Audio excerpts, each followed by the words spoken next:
এখানে হয়তো দেখতে পাচ্ছেন বিএসএনএল মোবাইল লেখা, দেখুন 4G ভোল্টি LTE।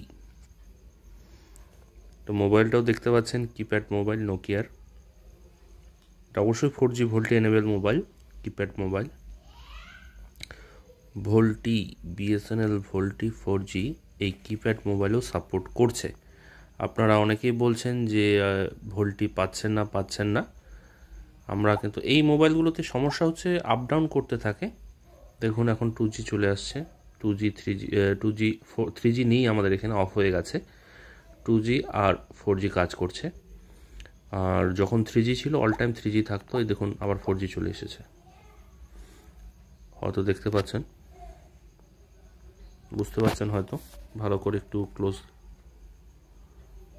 ফোকাস হচ্ছে না ঠিকঠাকভাবে। হ্যাঁ, এই যে 4G বিএসএনএল 4G ভোল্টে আপ ডাউন করছে, 2G 4G।